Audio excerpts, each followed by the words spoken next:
Hi mga palangga! If you are interested to know kung saan ba aabot ang 100 pesos mo through money cost averaging, then this episode is for you.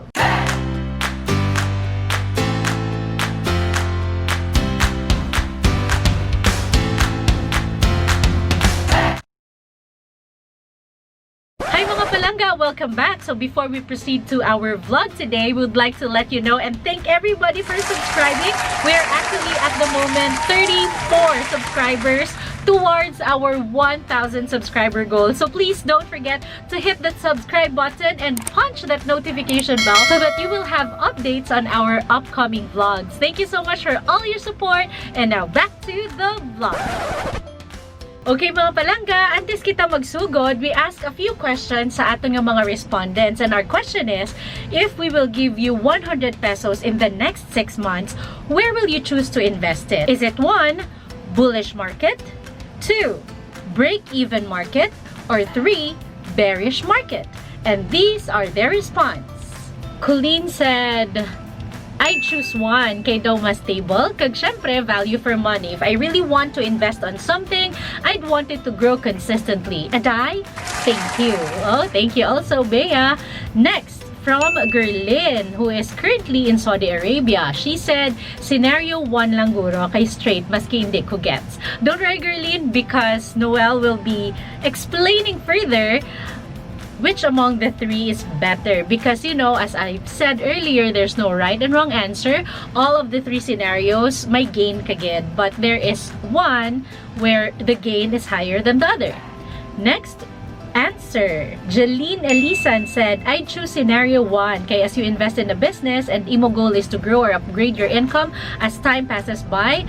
Though may ara ka nga expenses and other things nagalastuhan, mas i-prefer mo man yapon na mag-grow ang imo investment. Thank you, Jeline. She's a medical technologist. And then Miss Tourism Iloilo, Richlyn Joy, said that I think scenario 3 because sa point na month 3 na I can buy 100 stocks at 1 pesos each, then sell them kung mag 4 pesos each sila, nag 400% money ko. Hehehe. Unlike sa other scenarios. Well, Miss Iloilo Tourism, you're indeed a mathematician based on facts ang imong answer. So let's see later if you're correct. Next is from my brother Ryle Gregory. Since he is used to me being a prankster, this is his response. I think most people you've asked chose number 1. I'd like to go the other way around. Scenario 2 will be my answer because I want to be different and I know there's always a twist in your gimmick. So publish that vlog and let me see if I got you. Well, see if you got me. Next is from Henry Nunez. I'll choose 1 because once you invest your money, 100 pesos per month, it will keep on increasing because of interest. So one thing that you can help our economy growing up because of your money you had invested. Am I right? Oh, let's try to see if you are right. Next is from Kalel Tanalgo. She is the president of the University Student Council of West Visayas State University, and she's not only pretty but her mind is also pretty, and she said this, Ate, para maiba, I choose scenario 3 where the market goes up and down. I think na it's good to invest when the market is down, when it's up, and even when it's sideways. Kay daan, for me, investing is about reaching your financial goals. So I have to keep my eyes on the price in all sorts of market conditions, regardless if it goes up or down. So scenario number 3. Very well said, Kalel. Next is Ma'am Sharon. And she said that her answer is scenario number 2. Let's try to see, Miss Sharon, if that is correct. And then Stephanie Gayo, scenario number 3. Hehehe. Because di ka sure if okay ang economy per me, stable siya. May ara times nga down siya and may ara man times nga gataas siya. So, you need to take a risk in investing, ma'am. Oh, good. Good point. Next is from Nemar Dumdumaya. He said, I'll choose scenario 1 too. Why? Because his best friend, Al Sustituya, who's a dentist, said that he chose scenario 1 kay rising siya. There you go. And lastly, from our friend who's a nurse in Vienna, Austria, Miss Badette Jansson, she said that she chose scenario number 2. As I've said earlier, there's no right and wrong answer. Actually, in all three scenarios, may gain kagidya. But let's listen to Bangs because he will discuss which among the three scenarios can we gain the most from. So Bangs, take it away. Hello mga Palangga! Once again, Bangs at your service. This is the second time that bangsnbags YouTube channel will conduct a social experiment to test the financial IQ of an ordinary or average Filipinos. In today's episode, si Bags ay siya ang nagkakandak ngayon ng social experiment, while again, I'm taking pains of explaining the money cost averaging. Ay ibig sabihin, saan aabot ang 100 pesos mo. Okay? Kasi most of the time, most of the Filipinos are afraid of the bearish market. Okay? At ang pinaka-paboritong scenario, when average Filipinos will invest in the stock market or in mutual funds, ay yung bullish palagi ang market o pataas palagi. Okay? In today's episode, we will have the money cost averaging. Ang tawag nito sa US, well, of course, common sense. The dollar cost averaging, and ang tawag naman ito sa Philippines is the peso, meaning yung ating ang pangalan ng currency. So sa Philippines, ang money cost averaging ay tinatawag otherwise known as the peso cost averaging. In the US, it is a dollar cost averaging. Okay?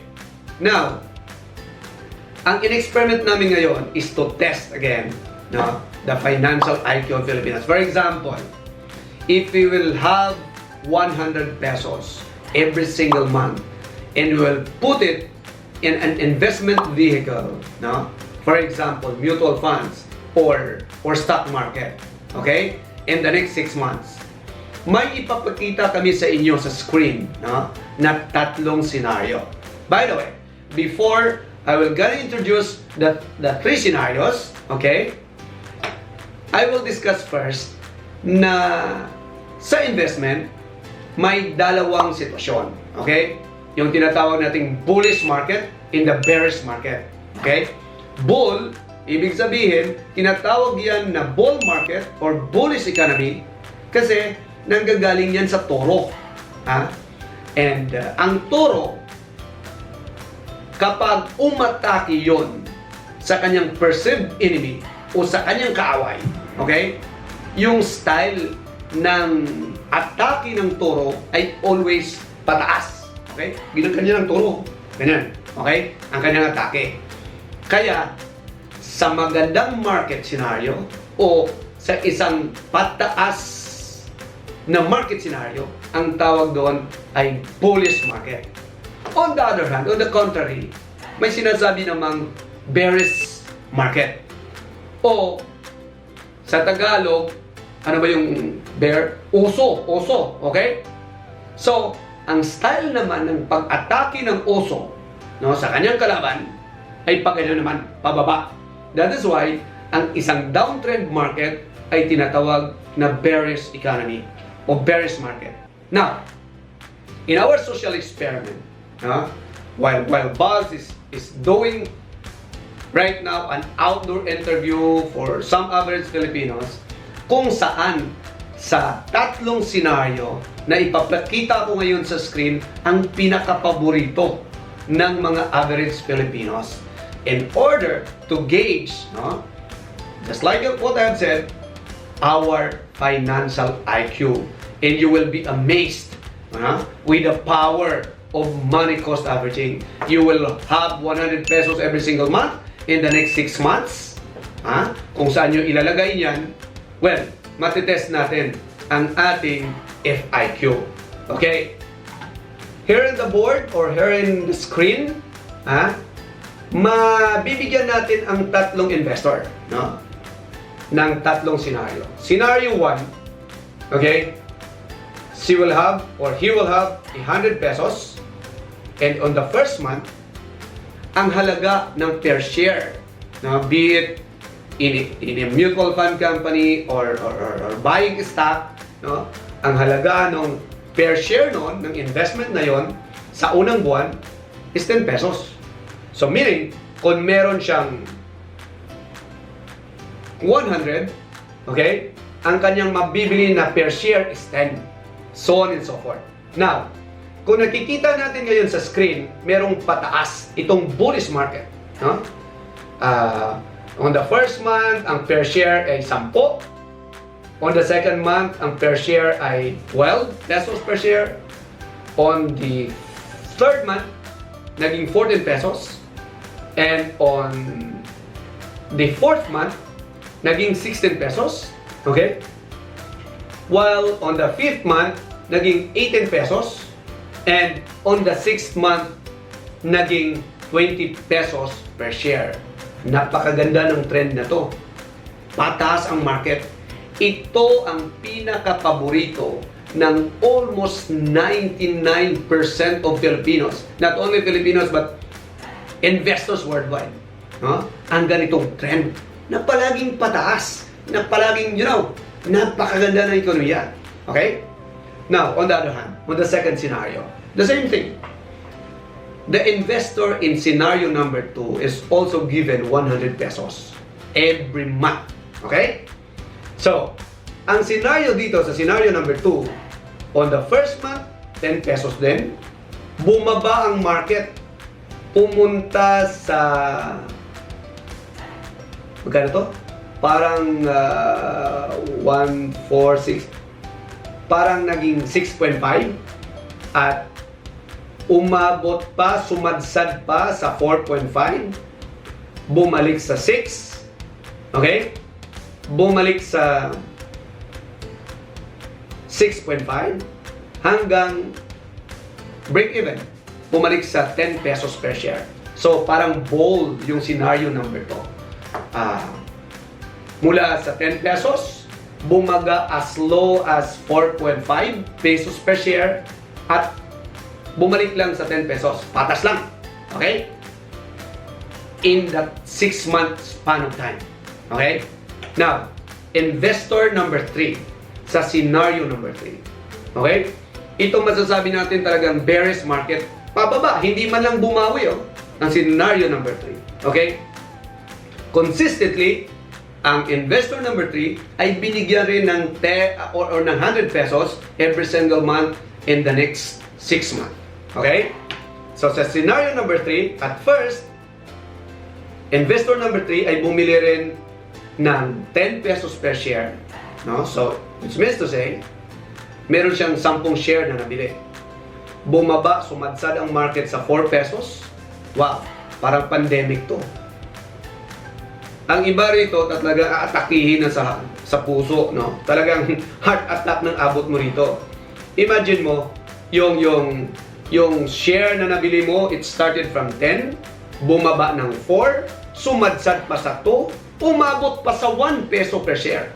Which means to say, kung nabili mo formerly ang iyong share ng 10 pesos per share, ngayon, ang halaga na lang niya ng 10 share mo, ay talagang 100 pesos. No? Yung 100 pesos mo ay naging 10 na lang. No? Yun yung explanation niya Okay? So, what I mean is, yun yung interpretation nun. Na originally, nabili mo ng 10 o nabili mo ng 100, yung halaga niya lang ay naging 1 peso na lang. Okay? So, bumalik ng 2 at hindi man lang bumawi ng 10, naging 4.5 something. Now, tanong. Ito na ngayon ang malaking katanungan. If you were in the shoes of these 3 investors, okay? Bibigyan ka ng 100 peso every single month in the next 6 months. Okay? Bullish market, talagang pataas. Yung market na parang bull yung scenario, it started from 10, bumaba, bumalik ng 10, break even. O isang bearish scenario na it started from 10 pesos per share, sumadsad ng 1 peso per share, at hindi man lang nakabawi. 4.5 pesos per share. Now, ang malaking katanungan. Of the 3 market scenario, if you were that investor. Saan mo gustong mag-invest? Okay? Ang given natin guys, no, ganito. You do it regularly, no, with the same amount of money. Okay? So, gumawa na kayo ng iyong guess dyan kung saan yung pinaka-paborito nyong scenario. And most of the time, well, uunahan ko na kayo na ang 99% ng mga Filipinos will gonna answer scenario number 1. Okay? Let's go to slide number 2. Okay? I-explain ko lang yung scenario number 1. Ganito yung computation niya. It is a bullish market. The market ay palaging pababa. Ito, sinasabi ko na itong pinaka-paborito ng lahat ng mga investor. Month 1, may 100 pesos siya. Ito yung explanation niya guys 100 pesos. So, if in month number 1, ang 100 pesos niya, kung ang halaga ng per share during the time is 10 pesos, means to say, ang number of shares na mabibili ni investor number 1 is 10 shares. Okay? Month number 2, another 100 pesos. Tumaas ang market. Napakaganda ng market. Instead of 10 pesos, naging 12 pesos na. Wow! Yung nabili niya, nag-appreciate na ng 2 pesos. This is almost 20% appreciation, guys. Okay? So, 12 pesos na. So, may 100 siya. Ang halaga ng per share is 12. So, ang na-incur ni investor number 1 na number of shares for the second month is 8.30 shares. Ang nabili niya ng kanyang 100 pesos. Month number 3. Okay? Month number 3. Same, 100 pesos. Umakyat ang market. Napakaganda. No? From 10, naging 12, naging 14. So, 100 pesos divided by 14. Ang nabili ni investor number 1 na number of shares equals to 7.14 shares. Month number 4. Naging 16 ang per share. Napakaganda ng market. So, 100 pesos niya divided by 16. Ang nabili ni investor number 1 is 6.25 shares out of his 100 pesos. Month number 5. Same 100 pesos. Tumaas lalo ang market. Napakaganda. Naging 18 pesos per share. So, nabili niya sa kanyang 100 is 5.56 shares. And, yun nga, yung test natin is hanggang 6 months. Okay? So, last month, it started from 10, naging 20 pesos per share. So, ibig sabihin, if the same thing, may 100 pesos siya, ang nabili niya out of that 100 pesos, if per share worth 20 pesos, meaning 5 shares. Now, from month 1 to month 6, pag itutal natin ang number of shares na nabili ni investor sa scenario number 1 is 42.28 shares. Now, if you will gonna pull out your investment, or if it is in mutual funds term, i-redeem mo na. If it is in stocks, ibebenta mo na. Okay? So, halimbawa, ang na-incur na number of shares is, in scenario number 1 is 42.28. Kung i-redeem mo ito, o kung ibebenta mo ito, ibig sabihin doon sa price nung panahon na niredeem mo at doon sa panahon na ibinenta mo na in the case of the stocks. So, ibig sabihin, 42.28 times 20, okay? So, ang iyong gain, o kung ang iyong in money terms, no? Ang pera mo is 845.6 or 845.6 pesos. Okay? Now, going back. Dito sa capital, first month 100, second month 100, third month 100, fourth month 100, so on and so forth, hanggang 6 month, ang total investment mo is 600. Okay? So, ang halaga ng iyong investment is 845. Meaning, 845 minus 600, yung total investment, So, tanong, talagang panalo to. 245.6 ang profit ni investor number 1 sa isang bullish market which started from 10 pesos per share na umakyat hanggang 20 pesos per share. Now, let's go to scenario number 2. Who among you ang pumili ng scenario number 1? Ha? Panalo na. May profit na 245 pesos and 6 centavos in scenario number 1. Wow, congratulations doon sa mga investor na tumaya doon sa bullish market. Ha? Dahil, well, talagang panalo ang inyong investment. Now, let's go guys to scenario number 2. Ha? Sa lahat ng tumaya doon sa break-even scenario, tingnan natin. Okay? Month number 1. The market started at 10 pesos per share. Okay? So, kung meron ka 100 pesos, ang mabili mo sa out of that 100 is 10 shares. Month number 1. Let's proceed to second month. Okay? Bumaba si market, no? Ang previous 10 naging 7 pesos per share. So, ang nabili mo out of your 100 is 14.29 shares. Scenario number 3, yung 10 bumaba ng 7, lalong bumaba ng 5. So, ang mabili mo out of that 100 is 20 pesos number of shares. Okay? Month number 4, medyo bumawi. From 5, umakyat ng 6. Okay? So, ang nabili mo ulit na number of shares is 16.67 shares. Lalong bumawi. Bumawi pa ng konti. Break-even scenario. Ang month number 5, yung dating 5 na nag-6, naging 7 na per share. So, ang nabili mo on the 5th month, 14.29 shares. So, sabi nga natin, ang scenario number 2 is a break-even scenario. It started from 10 pesos per share. Bumalik ngayon on the 6th month sa 10 pesos per share. So, ang mabibili mo out of that 100 is 10 shares. Kung itotal mo ito lahat, no? From month number 1 down to month number 6, ang number of shares na na-incur nung mga tumaya doon sa scenario number 2 is 85.25 number of shares.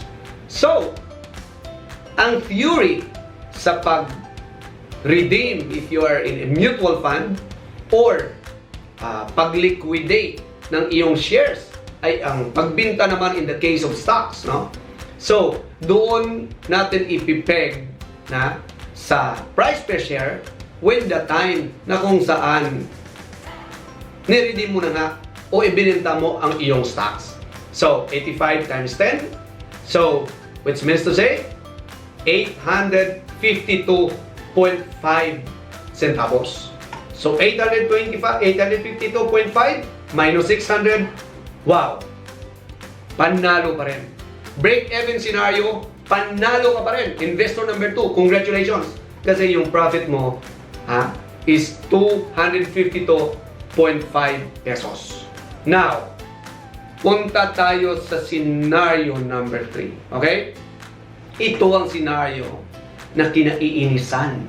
Ito ang scenario na sinasabi ng mga financial guru.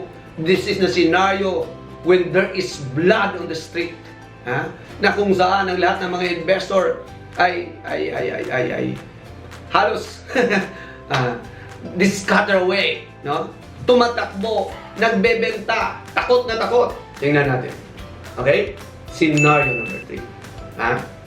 Bearish scenario. Also, okay? There is bloodbath in the street. So, month 1, 100 pesos, 10 pesos per share. So, nakabili si investor number 3 ng 10 pesos. Month 2, bumaba from 10. Imagine mo guys, Yung pagbaba na yan, that is a 60%. Negative 60 yan. Percent. Ang baba niyan. Kasi yung dating 10, naging 4 pesos per share na lang. So, ang nabili ni investor number 3 is 25 shares. Okay? Sa third month, lalong bumaba pa. Sumadsad pa lalo ang market. Parang pandemic. Parang panahon ngayon. Yung 100 pesos niya, sa halagang 2 pesos per share, ay 50 shares ang nabili. Fourth month, lalong sumadsad. Iyak ka na nito. Kasi yung dati mo 100 pesos ay ngayon, ano na lang? Halos 90%, 10 na lang, no? So peso per share. So, ang kanyang nabili on the 4th month is 100 shares. On the 5th month, medyo bumawi si market. Umakyat ng 2 pesos. But originally, again and again, it started from 10 pesos. So, ang kanyang nabili on the 5th month is 50 shares. Bahagyang bumawi sa market on the 6th month, 4 pesos and 50 centavos. Ang na-acquire the investor number 3 is 22.22 shares. Now, kung titingnan natin in a bearish market, talagang hindi bumawi ito. It started from 10. On the 6th month, naging 4. Now guys, in scenario number 3, just like what I've said, we are in a bearish scenario. Now, kung tingnan natin ang number of shares bought from month number 1 to month number 6, ang total na shares ay 257.22. Now, kung mag-back off ka na sa market or in a mutual fund investment, you should, when you gonna redeem it, no, the price nung mag-back out ka na, yun yung multiplier, no? So 257 times 22 or 257.22 times 4.5. So ang total number, no, or ang product noon is 1,157.49. Okay? So, panalo. Now, let us compare the 3 scenarios. No? Bullish market, break-even market, and the bearish market. Okay? Sa next slide. Tingnan natin. Wow! Congratulations! Lahat naman panalo eh. No? Sa lahat ng scenario. Scenario number 1, ang total profit ng investor doon ay 245 sa isang paakyat na merkado. Pero dito sa break-even market, if you take a look at this, mas mataas yung gain, no? Nung break-even market compared to a bullish market. Kasi mas mataas konti, naging 252.5. But what is amazing, guys, dito sa bearish market, contrary to what most of the investors are expecting, naging 557.49 ang kanyang profit. Kung i-compare mo itong tatlong senaryo, hamak na mas malaki, halos kalahati lang ng panalo ng senaryo number 1 at senaryo number 2, ang panalo ng senaryo number 3, which yun ang kinatatakutan ng normal or ng average na investor. Question, Bangs, why is that so? Bakit ganon? Ang sikrito kasi, guys, sa investment is that dapat first, long term ang iyong goal. Second, you do it consistently. You do it early, you do it regularly, and you do it wisely. Okay? And ang isang amazing fact dito is that, nakita nyo, while the market is down, it is the number of shares that you are accumulating. Ang katulad yan, for example, if you will gonna buy Levi's, no, during ordinary market or during ordinary times, in times of economic boom, that Levi's will cost you, for example, for the sake of discussion, 5,000. wala nang bumibili. Pandemic. Nagkakaroon ng sale. Halimbawa, yung dating 5,000, binibenta na lang ng 2,500. So meaning to say, your 5,000 could buy 2 Levi's na. Okay? Just what I have said in my previous episode in bangsnbags YouTube channel, that market always goes up, goes down, goes up, goes down, goes up, goes down, when our big answer is we don't know. Okay? Ang sikreto dyan, during the bear market, what are you accumulating is the number of shares. When the market will go up, that number of shares will be multiplied, no, by the price of the time when you redeem your investment.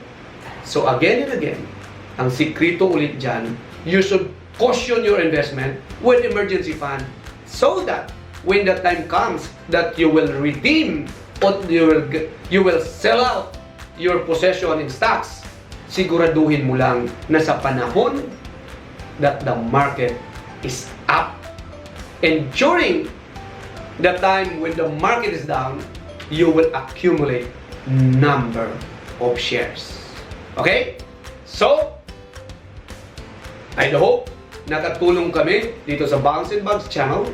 And again, as a plug, in the near future, bangsnbags will have a webinar on how to open your first online account in stock market, and we'll teach you also on how to buy mutual funds, and at the same time will navigate you on how you will manage your online account in the stock market. But don't forget also, guys, that we should build our financial house, no, from the bottom. You should increase cash flow by living below our means and by associating ourselves to same-minded people, those people who was the mind of savings and investment. And if you're interested about building the solid financial house, again and again, make your comment below by having their hashtag interested in building a solid financial house. Okay? And we'll give you more amazing tips on finance by increasing your financial IQ here in bangsnbags YouTube channel. Until next time, bye-bye!